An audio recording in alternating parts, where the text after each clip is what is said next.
No hay democracia en España, pero fuera tampoco. Fuera tampoco. ¿Dónde está la democracia? La opinión pública no es la opinión pública, no es el resultado del pensamiento reflexivo de la gente. Y eso pasa por dos razones. Una, porque no estamos en general educados para pensar, eso que exigía yo antes, del pensamiento propio, del pensamiento crítico. La gente no razona, no piensa. Ahora mismo, frente a unas elecciones, la gente no piensa. Un estudio racional, decir esto es mejor, esto es peor, no. Se hace sobre todo por razones viscerales, por las características del que habla, por la voz que tiene, por las mentiras que cuenta y se aceptan, etc. Esa es una razón. Y la otra es que el poder existente, que hoy es el poder económico, el poder existente domina los medios de información e inculca a la gente las ideas por los medios de información. La gente hoy juzga sobre todo por lo que ve en televisión o por lo que lee en los periódicos, pero sobre todo por lo que ve en televisión. Y vota según lo que ve y lo que le dicen en televisión. Y no piensa para nada en lo que le ocultan. Lo que llaman opinión pública es una opinión mediática, una opinión creada por la educación y por los medios. Ambas cosas interesadas en lo que interesa al poder, porque el poder controla la educación y el poder controla los medios, nada más. Pero hay que seguir adelante. Las batallas hay que darlas, se ganen o se pierdan, hay que darlas por el hecho mismo de darlas, porque eso nos cumple, eso nos ratifica. Bueno, pues la conversación de José Luis San Pedro, ya desde el año 2011, todo lo que ha comentado está en pleno vigor y además forma parte del tema principal de hoy. Para los que no me conocéis, soy Alfonso Villoria. Soy el coordinador de la Mesa de Cultura, Educación y Memoria Democrática del Foro Local de Fuencarral del Pardo. Quería también, pues eso, daros la bienvenida a todas y a todos, agradeceros esa conexión y, bueno, que lo vamos a hacer en dos partes. Una primera parte, una conferencia que hemos titulado, como sabéis bien, que es los medios de comunicación del cuarto poder a la voz de su amo y que impartirá Antonio Campuzano, que ahora os presentaré. Ya le conocéis muchos porque es la tercera conferencia que ha dado en este entorno nuestro de Fuencarral del Pardo. Su currículum es muy largo, muy largo. Desde su trayectoria maestro en las tierras de tu Cantabria natal, a licenciado en Historia y sobre todo, porque ha estado toda su vida, más de 25 años, de formación de formadores, formación de profesorado en medios audiovisuales, en medios de comunicación. Tiene un montón de publicaciones, ha estado en muchísimos congresos, etcétera, etcétera. Y nosotros pues le agradecemos su presencia y su ayuda continua, que bueno, y además es colega del foro de Vicálvaro, del Mesa de Cultura, del Ateneo de Vicálvaro y bueno, y de la interdistrital, es decir, de las mesas del distrito de cultura. Y yo también quisiera, antes de que empezaras, Antonio, pues agradecer a nuestras mesas hermanas, la mesa de salud comunitaria, la mesa de diagnóstico social y a la interdistrital y a las asociaciones de La Flor y la Asociación Cultural La Guillotina, todo el apoyo que nos han dado en la difusión y, por supuesto, agradecimiento a todos los que os habéis conectado en el día de hoy. Buenas tardes. Dice una hermana mía que el señor ese que ha hablado en el vídeo que bien sintetiza mis charlas. Claro, él la resume. Yo voy a tratar de explicar lo que ha dicho él. En esencia es eso, pero con eso quizá no sea suficiente. Por lo menos yo voy a tratar de ampliarlo un poco y de explicar por qué pasa lo que él dice. Por eso, pues en un principio esto se puede titular así, los medios, ¿por qué mienten tanto? Pero un título más riguroso sería la influencia del neoliberalismo en los medios de comunicación. Acaba de aparecer un nuevo presidente de Televisión Española, nombrado hace poco, Pérez Tornero, catedrático de la Universidad de Barcelona, y una de sus primeras declaraciones es que va a desaparecer el infoentretenimiento. Mucha gente no sabía lo que era el infoentretenimiento, pero es lo que más hay en televisión, que es entretenimiento disfrazado de información. Él dice que se va a quitar, yo lo dudo, pero bueno, está bien que tenga esa intención de principio, ¿no? hay muchas maneras de informar, pero siempre tenemos que tener claro que una cosa es el hecho y otra las noticias. Las noticias son interpretaciones de los hechos. Entonces, de un hecho se pueden sacar muchas noticias según el enfoque que se le dé. Y realmente los medios no cuentan, bueno, cuentan, interpretan hechos, construyen la noticia en función del enfoque que les interesa. Por ejemplo, en la precampaña reciente, pues ha habido personas que han recibido cartas con balas y con navajas. Así lo cuenta El País. Un individuo identificado envió una carta con navaja a la ministra Maroto. Es un esquizofrénico del Escorial.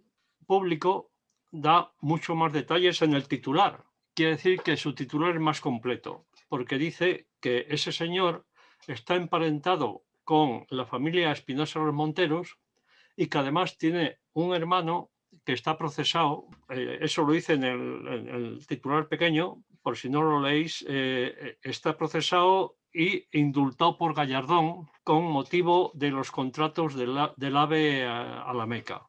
Entonces, este titular define mucho mejor quién mandó la carta que El País, ¿no? El País no se mete en Honduras. Y esto es como el público critica la información que dio El Mundo, porque lo del Mundo, información tampoco se puede decir. Si dice que el PSOE hace campaña con la amenaza de un esquizofrénico, eso no es información, eso es pura opinión, pero eso va en la portada del Mundo. Se podrían sacar muchos ejemplos más de cualquier hecho y generalmente los medios tienden a dar un enfoque lo más blanco posible. Lo que voy a explicar en la charla de hoy es esto que voy a explicar ahora, que en los últimos 40 años los medios han pasado de ser el cuarto poder a ser la voz de su amo. Antes, cuando eran cuarto poder, controlaban a los otros poderes, pero ahora dependen del único poder que hay verdadero, que es el mercado, de accionistas, anunciantes, políticos. Y de esta manera, necesariamente, la información se convierte en propaganda o publicidad.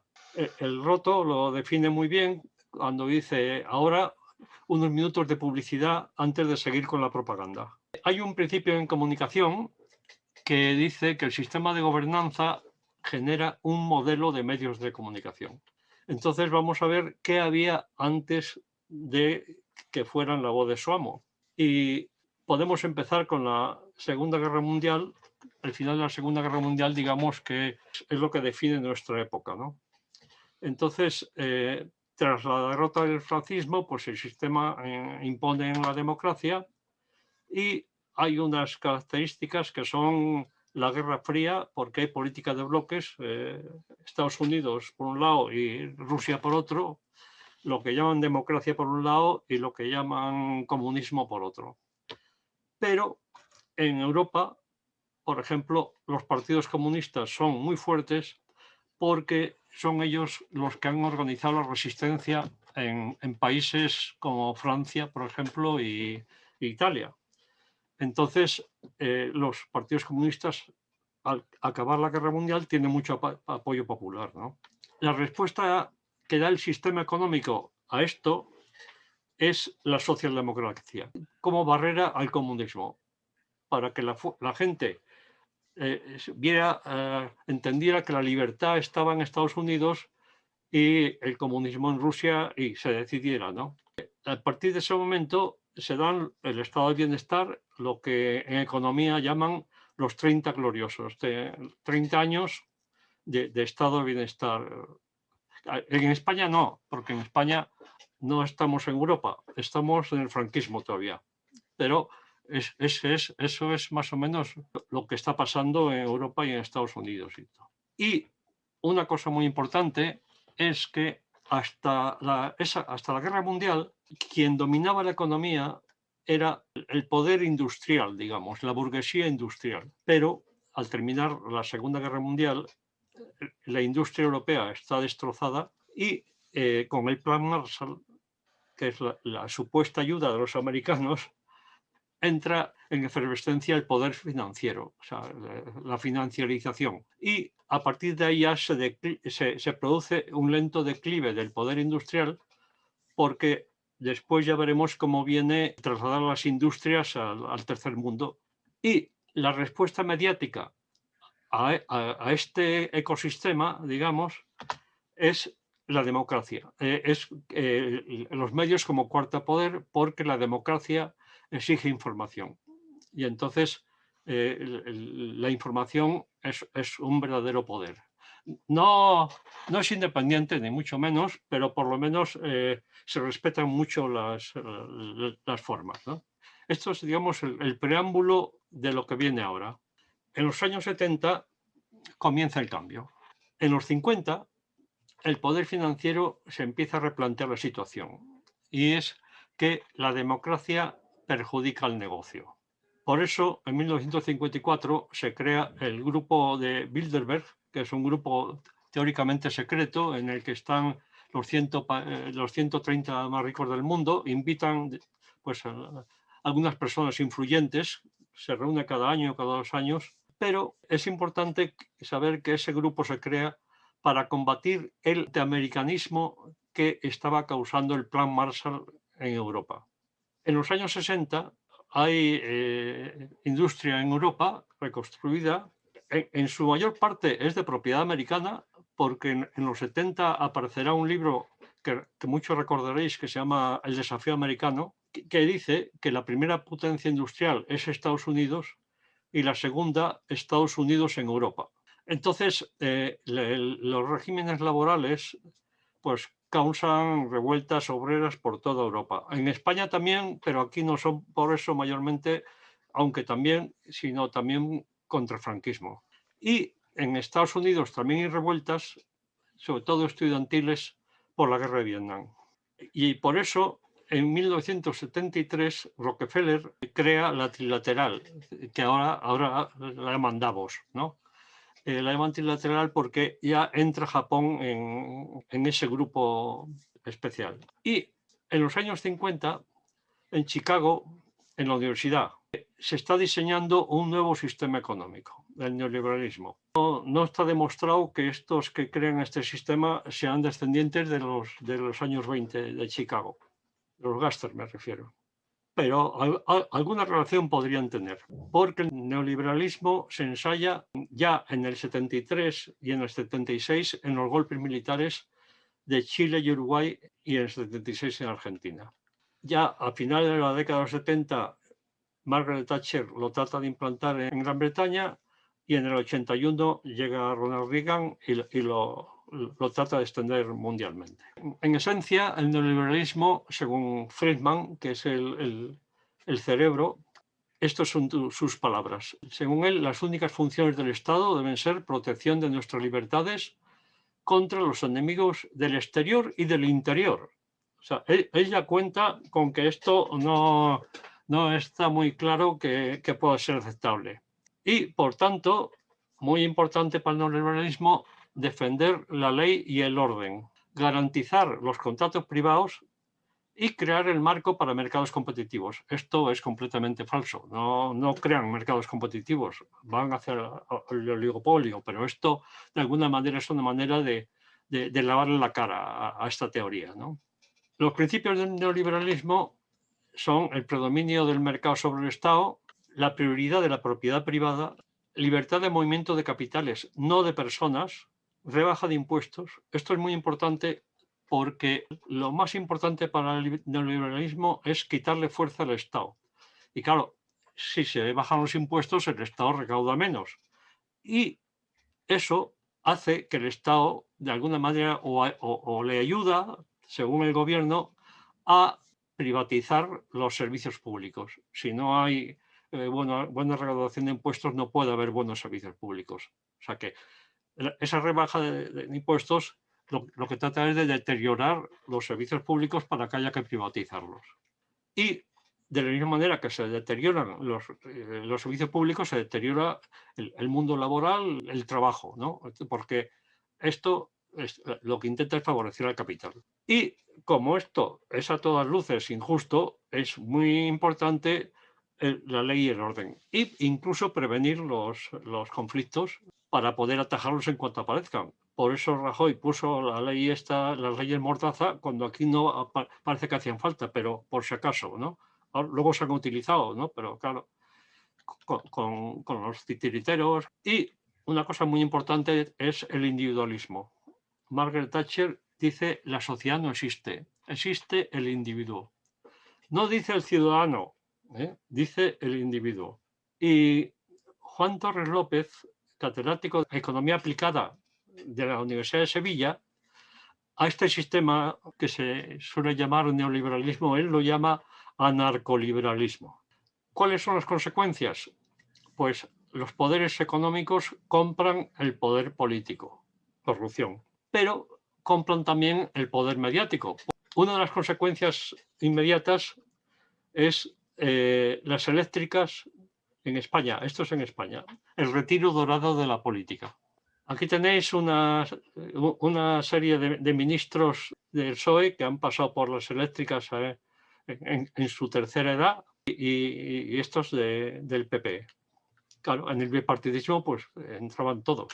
Y una consecuencia de esa entrada es esto, ¿no? Endesa gana 1.394 millones en el 20, Iberdrola 3.610 en plena pandemia, y aquí doña Merkel no sé, dice: estaréis trabajando porque la factura de la luz no se paga sola, ¿no?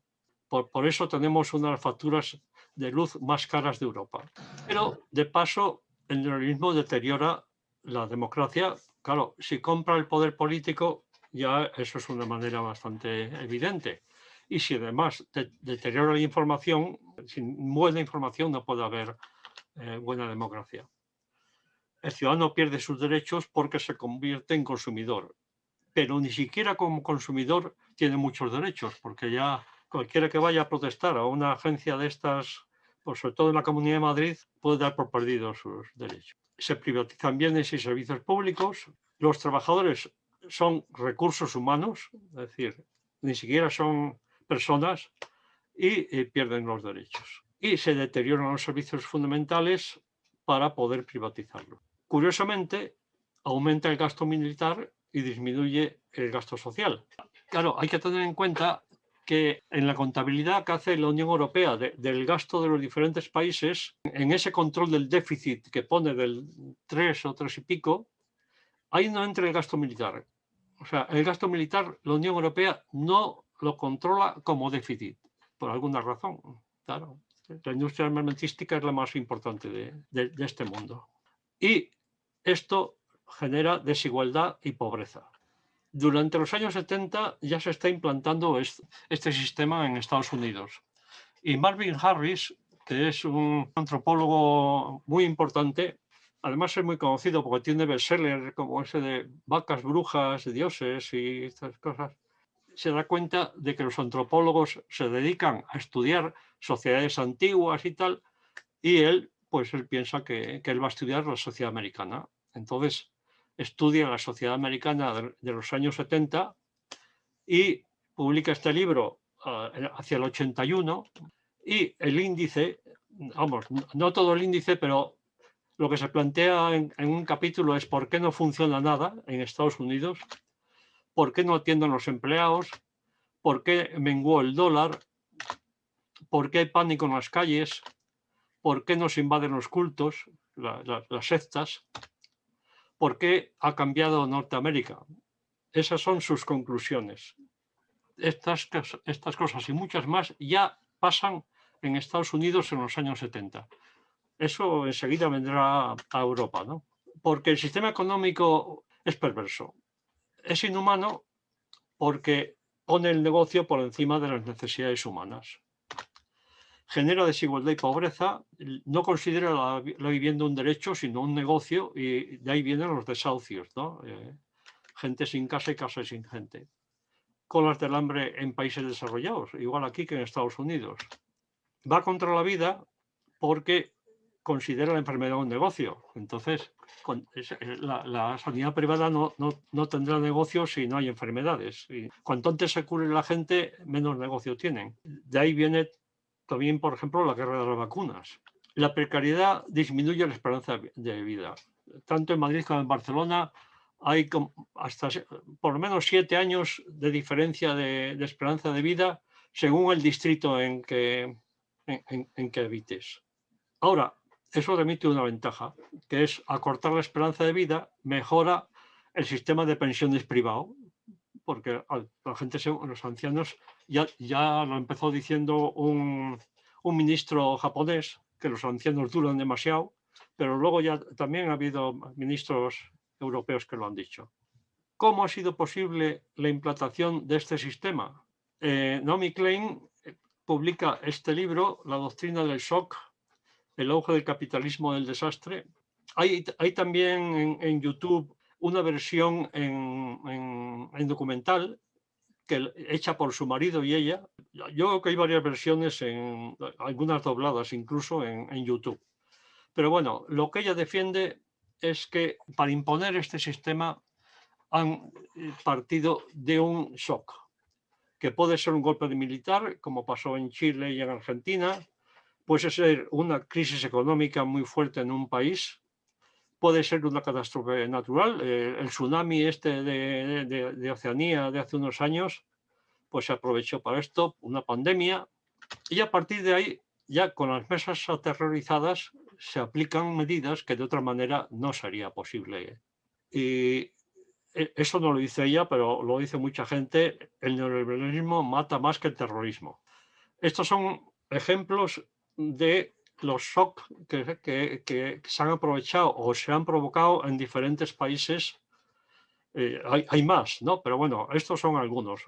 Y de esto van las cartas con balas y navajas que se han hecho unos días antes de las elecciones para condicionar, lógicamente, en este sentido. Desconcertar, crear miedo, y entonces lo que ha acabado diciendo la presidenta de las nuevas generaciones del PP, que más vale lo malo conocido que lo bueno por conocer. Porque esto es terrorismo de baja intensidad, no hay duda. Y, por ejemplo, el 11M, por la mañana, cuando vimos lo que había pasado, ya nos dimos cuenta que ETA no hacía esas cosas así. ETA no tenía capacidad de hacer un desastre de ese tamaño, porque eran varios puntos, además, y Aznar lo negó y el mundo lo sigue negando. Y bueno, otra cosa en relación con esto es que a la derecha no le gusta el terrorismo cuando no es el suyo propio, porque aquí tenemos a Vox diciendo que ellos condenan todo tipo de violencia y sin embargo todos sabemos que la ultraderecha hizo bastante terrorismo en la transición, hubo muchos muertos y lo ha hecho después, ¿no? Las políticas injustas de la derecha son injustificables, por tanto tienen que mentir y amenazar para implantarlas. Por eso siguen las leyes mordazas de Rajoy sin derogar. Y bueno, pues para lo único que han valido es para coartar la libertad de expresión o para ocultar la violencia policial. Porque, claro, uno de los problemas de esas leyes es que no permite fotografiar a los antidisturbios cuando están dando leña indiscriminadamente, ¿no? Claro, el gobierno impone esas medidas, pero los medios tienen la función de legitimarlas, o sea, de darlas por normal e incluso, si es posible, decir que son buenas. El Roto dice: cuando el miedo es libre, los hombres somos prisioneros. El neoliberalismo es el negocio de unos pocos, de los más ricos. A partir del shock, las principales armas para mantener este negocio, curiosamente, son las mismas armas que utilizan las guerras de quinta generación. Esta teoría de las armas de las guerras de quinta generación es una teoría americana de los años de finales de los 80, que dice que las guerras actuales son fundamentalmente por presión económica, por estrangulamiento económico del contrario, que se puede hacer de muchas maneras, y por desinformación. En este momento no hay realmente guerras importantes en que entren ejércitos. Está habiendo guerras con ejércitos en países del tercer mundo. En otro lado, las guerras son de esta manera. O sea, por eso a Venezuela la están tratando de estrangular económicamente y las campañas mediáticas contra los gobiernos venezolanos. A Cuba le hicieron lo mismo, han tratado de hacer lo mismo en Bolivia. La desinformación es una de las armas más importantes para mantener este sistema, porque lo que trata mucho este sistema es de convencernos que este sistema es el único posible y que funciona bien. Y de hecho, el presidente de este gobierno ha dicho hace poco que esto es una democracia plena. Y también producir inseguridad en nosotros, mantenernos temerosos, y la propaganda, que es a través de los medios, y la represión por las fuerzas de inseguridad son las armas principales del sistema. Por eso el periodismo se está convirtiendo en literatura de terror. Este sistema es también antidemocrático porque el capital se pone por encima del Estado mediante la desregulación. El mundo empresarial, en sus múltiples formas de presión, ¿no? La antigua trilateral, Davos, el Fondo Monetario, el Banco Mundial, la OTAN, la OCDE, toman las decisiones y los gobiernos las aplican. No respeta los derechos humanos, elimina la igualdad de oportunidades, simplemente pues recortando la educación, destrozando la educación. Los ricos son los que pueden ir a los colegios buenos.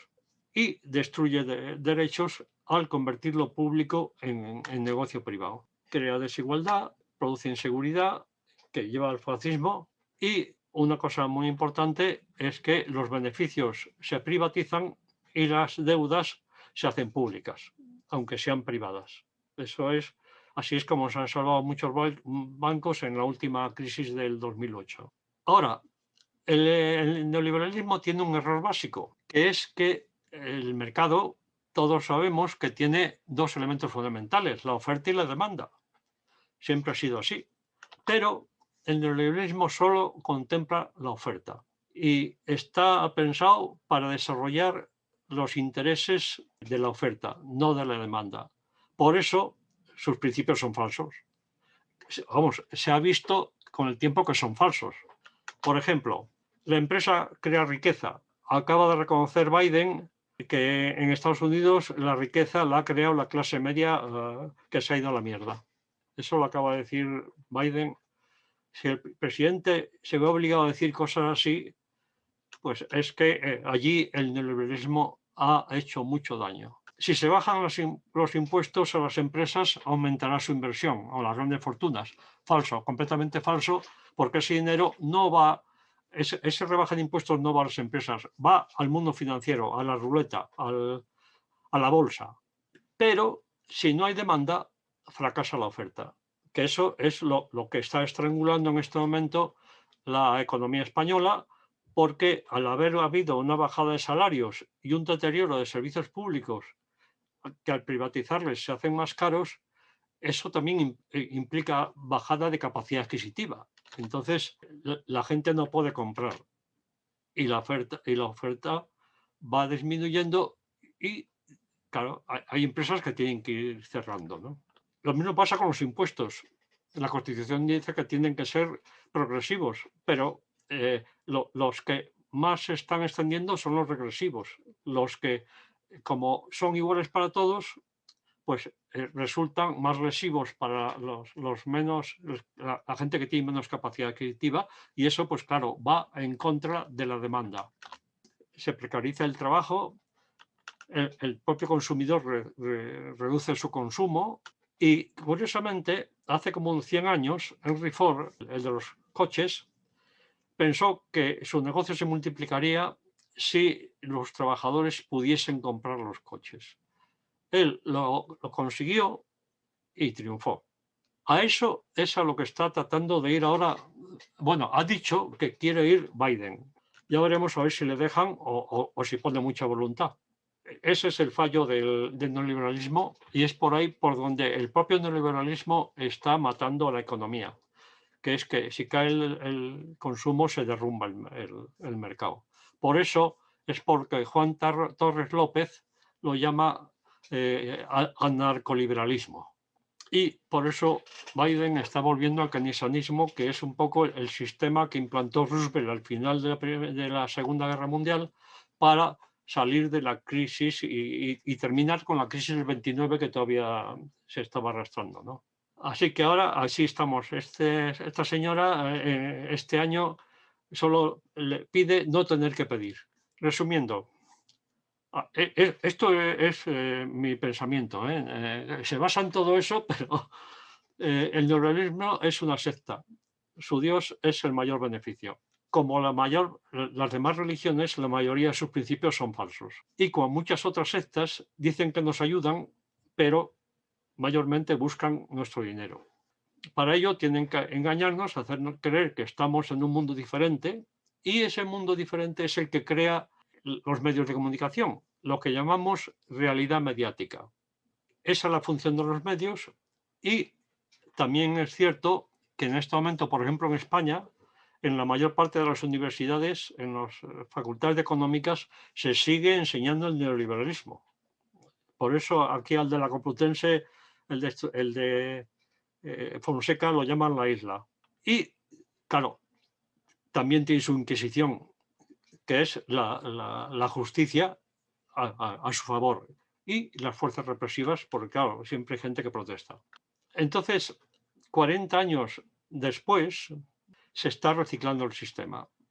El neoliberalismo no ha funcionado en Estados Unidos y por eso China está consiguiendo el liderato mundial.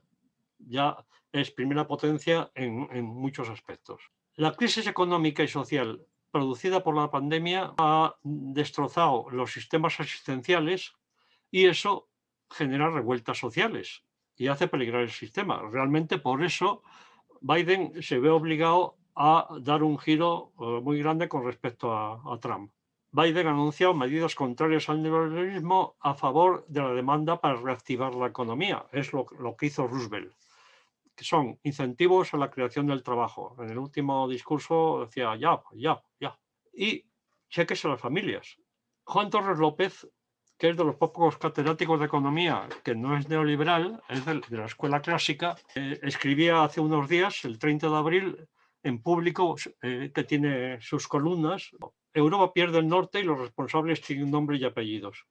Porque mientras Biden da su giro a la política económica, o al menos anuncia su intención de darlo, la Unión Europea no. La Unión Europea sigue en sus treces. Aquí tenéis otra serie de titulares de columnas de Juan Torres López, y como igual no lo podéis leer bien, pues una la titula Biden acaba con el anarcoliberalismo y tiene una buena razón para hacerlo.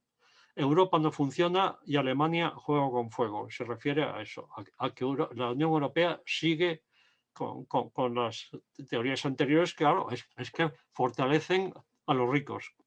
Eso es una prueba de en manos de quién está la Unión Europea. Entonces, ¿cómo ese sistema se traduce o se refleja en los medios de comunicación? En los años 80, más o menos, es cuando se produce la globalización de la economía. Y es entre los 80 y los 90 cuando los grandes medios... Bueno, un inciso. Cuando hablo de medios en España, me estoy refiriendo sobre todo a los no digitales, a los no exclusivamente digitales, porque esos funcionan de otra manera, porque como tienen mucho menos gasto, pueden oponerse al sistema con problemas, pero menos.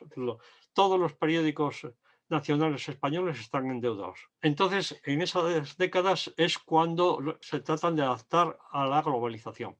Y eso lo hace, según un estudioso holandés, de tres formas: con la universalización, es decir, tratar de que su producto se venda en todo el mundo, no solo en España o en las regiones, sino extender su producción a otros países, pero eso implica un gasto, una inversión importante para conseguir eso. Eso lleva a la oligopolización, a la concentración empresarial. Las empresas den cuenta que por su cuenta solas no pueden y se empiezan a concentrar, con lo cual se produce un control de la información. Por ejemplo, en 92 A3 Media se hace con todos estos grupos. En el 92 el grupo Recoleto se junta con otros más. En el 2001, Vocentro, que es el ABC, se junta con el Grupo Correo, que era del BBVA. Y todos siguen con deudas, ¿eh? Ya veis aquí los datos. En el 2010, Telecinco compra la 4 y la 7. De la misma manera, A3 Media ha comprado la Sexta, Crea La Razón, etc. Estos dos puntos, la universalización y la concentración empresarial, también lleva consigo la comercialización. Los intereses de las empresas se ponen por encima de los de las audiencias, porque ya, como cualquier otra empresa, los medios de comunicación lo que quieren es obtener el mayor beneficio con el menor gasto. Y ahí es donde se desarrolla tremendamente el infoentretenimiento. En vez de información, dan entretenimiento que se parezca, pero que es mucho más barato. Por ejemplo, los concursos, los talk shows, la televisión basura. La reducción del gasto, que bueno, esa globalización hace que todas las empresas reduzcan sus gastos o traten de hacerlo. Casi siempre en el neoliberalismo, en vez de hacer mejorando la tecnología o mejorando su propia organización, pues no, eligen un camino, un atajo que es precarizar el empleo. Y eso, en los medios de comunicación, lo que pasa es que hay reducciones de plantillas bestiales y hay menos trabajadores, pero más trabajo. Entonces, si menos trabajadores tienen que hacer más trabajo, ese trabajo normalmente tiene que perder calidad. Y eso produce la precarización de la información porque ya no se pueden contrastar las noticias. Hay que trabajar, no da tiempo a ir llamar a unos y a otros a ver si eso es verdad. Se coge, se pone y ya está. Y la producción es barata, ¿no? Entonces, menos informativos y más tertulias, porque las tertulias son baratísimas, mientras que los informativos requerirían, para hacerse bien, con informadores en el extranjero, o sea, tiene mucho gasto eso. Y también ahí es cuando ya empiezan a influir mucho más los accionistas y los anunciantes en los propios contenidos, porque sin ese dinero que aportan estos grupos, los medios no se podrían mantener. Es realmente la fuente principal de ingresos de la mayor parte de los medios son los anunciantes. Otra forma de precarizar la información es menos producción propia y comprar programas extranjeros baratos. Por eso aquí en la mayor parte de las televisiones españolas, pues lo que hay es programas americanos de baja calidad. Disminuyen las corresponsalías en el extranjero y los informativos derivan hacia el entretenimiento, porque el informativo tiene que tener mucha audiencia para justificar la publicidad y si no es entretenido, pues la gente pasa. A finales de los 90 se produce la digitalización. Los medios tienen que digitalizarse, entrar en red y eso aumenta el endeudamiento, porque eso también tiene mucho coste. En el 2008 se produce aquí, en todos los la crisis, pero aquí en España tiene unas características diferentes a las de otros países y aquí, por ejemplo, se desploma la publicidad y eso produce más endeudamiento todavía. Y ya se llega a la conclusión de que la deuda no se puede pagar. Entonces, ¿quién tenía esa deuda? Bancos, fondos de inversión, grandes corporaciones, Telefónica, por ejemplo, y lo que hacen es que canjean deuda por acciones. Y de esa manera se convierten en accionistas y ejercen el control. Los mayores accionistas de diarios en Estados Unidos, estos dos son los diarios de referencia, el Washington Post y el New York Times. Pues del Washington Post el mayor accionista es Bezos, el de Amazon, y del New York Times, Carlos Slim, que tiene las telefónicas de México y que tiene también acciones en El País. Luego veremos. El País, los mayores accionistas son Amber, que es un fondo americano, Telefónica, Vivendi, que es un grupo de comunicación francés, y Carlos Slim, además del Banco Santander. El Mundo y Telecinco dependen de la banca italiana. Berlusconi tiene ahí también bastante tejado. El ABC tiene dinero del BBVA, del Banco Santander, del Norges Bank, un banco noruego. En Antena 3 y La Razón, pues el Grupo Planeta, Sabadell, CaixaBank, Banco Santander, todos esos son los accionistas. Los grandes diarios españoles están endeudados. El País está prácticamente en situación de quiebra porque su valor no llega a 300 millones y, sin embargo, su deuda supera los 1.000 millones. Entonces, ya que son los accionistas y los anunciantes los que dominan en los medios, pues la información pasa a ser más bien propaganda, porque los intereses tienen que ser los de sus dueños. Eso produce pérdida de calidad, pero también pérdida de confianza en las audiencias y, por supuesto, pérdidas económicas. Un estudio señala que España es el país de Europa Occidental con menos confianza hacia su propia prensa, ¿no? Aquí Roto dice: pensad lo que todos y dejad de pensar. La desinformación en los medios puede ser por acción, que es creación de opinión favorable al sistema y a las grandes corporaciones. Por ejemplo, esto es de una página de Economía del País. Este señor dice que la tasa Google es una aberración y que los políticos no saben cómo puede afectar a los inversores. Eso lo dice él porque él trabaja en una empresa de las grandes que no quiere que se le ponga la tasa a Google, pero hasta en Estados Unidos están diciendo que hay que poner tasa a Google. Entonces, esto es pura publicidad. Sesgo informativo. Muchas veces los titulares dicen lo contrario de lo que dice el texto, porque pues un corresponsal o quien sea ha mandado el artículo, alguien de la redacción ve que eso a la empresa le puede hacer daño y le pone un titular que diga lo contrario, porque saben que mucha gente solo lee los titulares. Y los titulares, sobre todo, son un enfoque de la noticia, mucho más que la extensión, ¿no? que el artículo. El País tiene muchas quejas por eso. Esto es un artículo del defensor del lector del País sobre que hay lectores que ponen en entredicho sus titulares. Yo en mi blog también he criticado muchas veces casos concretos de esto. Otra forma de desinformación es por ocultación. Las cosas que no dan buena imagen de los medios o de los anunciantes no se ponen. Raramente veremos allí en los medios cómo las grandes empresas y las grandes fortunas apenas pagan impuestos. No se hablará de la precariedad laboral y social o de los abusos empresariales. Por lo tanto, la manipulación está más por lo que se oculta que por lo que se dice. Hay que tener en cuenta que a un medio importante le pueden llegar al día unas 4.000 noticias. Un periódico pone alrededor de 300 y un informativo de televisión 20 o 30. O sea que fijaros lo que descartan.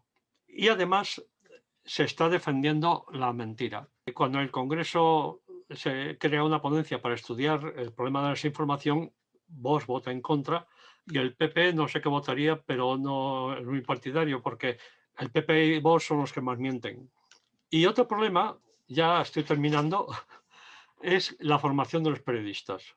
En España, periodismo y publicidad se estudian en la misma facultad. Claro, tienen una base teórica común, que es la comunicación, pero una ética incompatible. O se dice la verdad o se miente. Las grandes empresas ya tienen su propio departamento de propaganda que ellos llaman de comunicación. Y en este momento lo que están haciendo es que son ellos los que redactan los artículos tal como les interesa. Los mandan a los medios, pagan algo y eso por un lado le han ahorrado dinero a la empresa periodística porque ya les dan el artículo hecho y además les cotizan.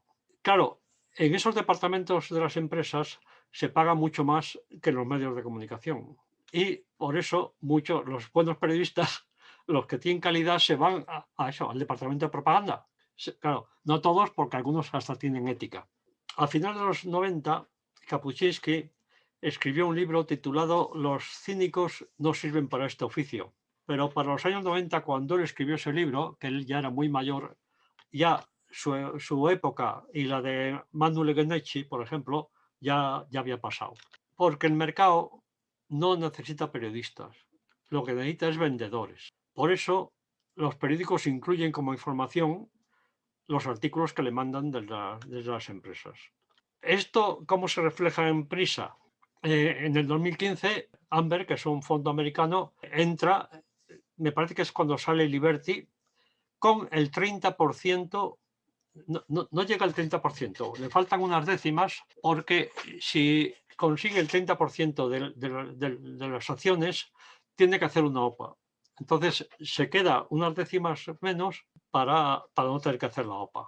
En el 2017, con pérdidas todavía de 1.000 millones, destituye a Juan Luis Cebrián, que era el presidente de Prisa, y lo sustituye por Manuel Polanco, que es un sobrino de Jesús de Polanco, el Jesús del Gran Poder.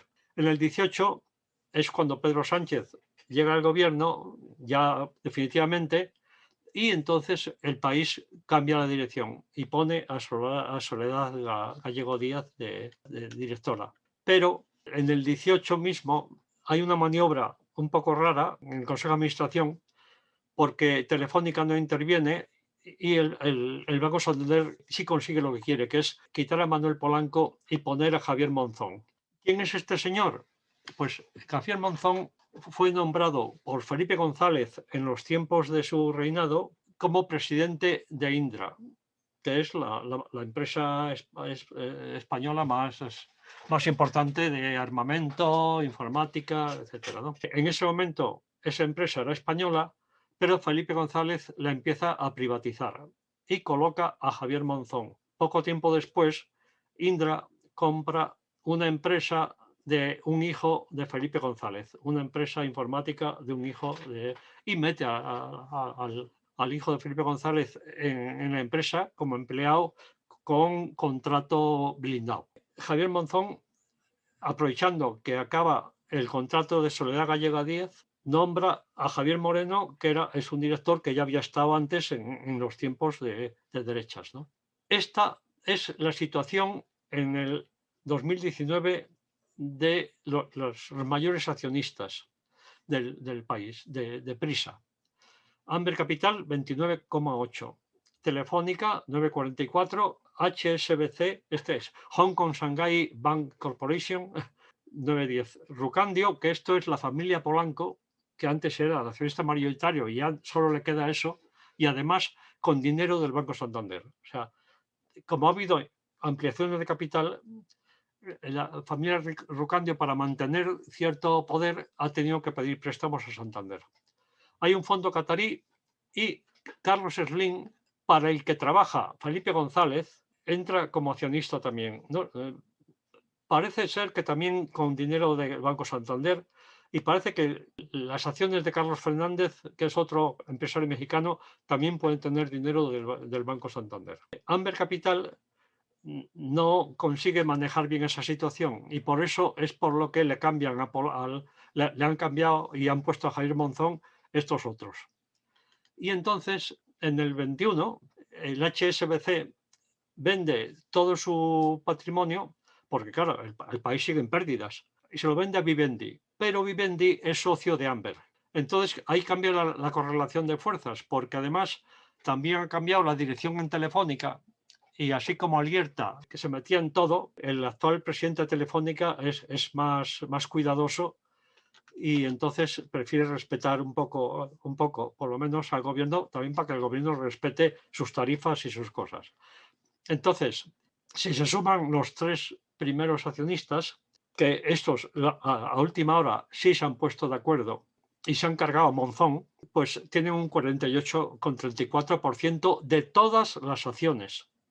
Y sin embargo, el grupo del Banco Santander solo tiene el 20%. Entonces, la consecuencia de eso es que el presidente de Amber destituye a Monzón y se nombra él presidente interino, y luego el Consejo de Prisa, claro, le tiene que confirmar porque es que agrupa mayor número de acciones. Y posteriormente ha habido otros cambios también en una dirección parecida. O sea, Amber piensa que no puede seguir con esa pérdida y entonces que hay que revitalizar el país. Entonces ha conseguido que se desmiembre Prisa, por un lado en la parte de educación, que es Santillana y otras editoriales, y por otro lado los medios. Y entonces de esa manera él piensa que así que las deudas no pasen de un lado a otro. Ahora, ¿eso políticamente en qué se traduce? Pues en que cuando mandaba el Banco Santander como en ese grupo es donde estaban los intereses de Felipe González, y Felipe González y Juan Luis Cebrián están empeñados en que el gobierno de España sea en coalición del PSOE con el PP, pues lógicamente el país estaba muy enfrente del gobierno de Sánchez. Por eso Amber puso a Soledad Gallego Díaz que podía neutralizar eso. Desde luego, Felipe González ya no tiene tanta influencia ni el Banco Santander porque Amber domina el grupo, ¿no? Entonces, el país sigue estando en oposición al gobierno. De hecho, hemos visto muy claramente cómo defendían al PP y a Más Madrid, que era la que le podía quitar votos a la izquierda peligrosa, que llaman ellos. Y entonces, por ese lado vienen la guerra interior de Prisa. Un truco que utilizan mucho los medios de comunicación es la selección de expertos. Aquí todo el mundo puede pensar que el Instituto Elcano es lo más, un gran núcleo de pensamiento. Si supieran lo que hay dentro, pues entonces igual no lo pensaban, porque el Instituto Elcano está financiado por todo el IBEX prácticamente, y el rey es el presidente de honor y María Dolores de Cospedal es la vicepresidenta. El Instituto Elcano critica al gobierno porque dice que las diferencias que había entre la coalición, pues que dañaba la imagen exterior. Claro, eso es una cosa como otra cualquiera para atacar al gobierno por parte de la derecha que representa el Instituto Elcano. Si os fijáis, veréis que en muchísimos informativos salen representantes del Instituto Elcano opinando. Yo creo que la gente no es tonta.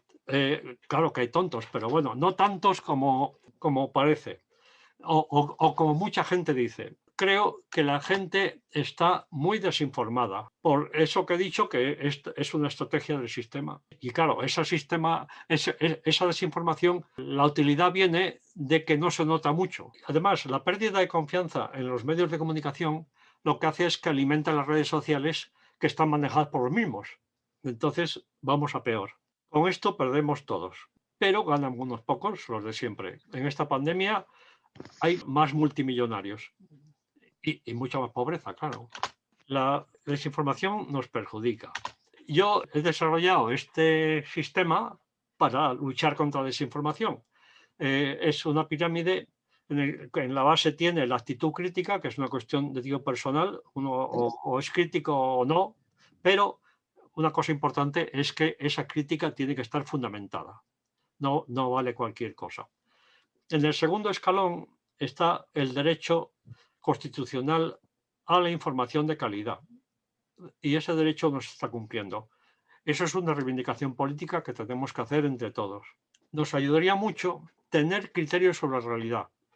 Nosotros aprendemos en los estudios una serie de cosas, pero el mundo va cambiando y eso hay que reciclarlo. Pero el sistema educativo no llega hasta ahí. Y los medios lo tratan de cubrir y lo que hacen es perjudicarnos, porque lo cubren engañosamente. Sobre eso hay que trabajar. Y una forma de colaborar en ese trabajo es lo que internacionalmente se suele llamar alfabetización mediática. ¿Cómo funcionan los medios? ¿Cuáles son sus intereses? ¿Cómo es su funcionamiento? ¿Sus métodos? Y tener métodos para analizar la realidad y también para analizar la información de los medios, para ver si eso cuadra. Y eso yo lo he puesto en dos niveles, porque en uno estaría la parte básica y en otro estaría la capacidad de emitir y responder en los mismos, que es poder hacer vídeos para mandárselos a los medios, poder intervenir con más fuerza en las redes sociales, todas esas cosas. Esto es lo que tratamos de hacer en estas charlas, alternar los criterios sobre la realidad con la formación mediática, que es lo que estoy haciendo yo. Pero además de eso, y sobre todo, hace falta que leer más y ver menos televisión. Hay que reivindicar más y mejor educación, facilidades para que podamos actualizar nuestros conocimientos. Y eso solo se puede hacer con tejido social, porque los medios de comunicación no son medios de comunicación, son medios de difusión, no comunican. Entonces, no les podemos contestar.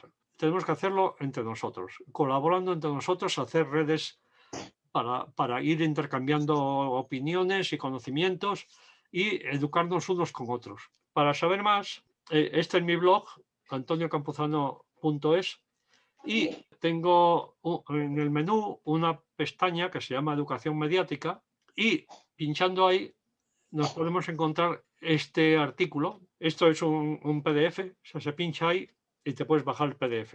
Yo ya acabo, gracias al Roto por su colaboración y a vosotros por escucharme. Ese es mi correo electrónico por si alguien me quiere preguntar algo.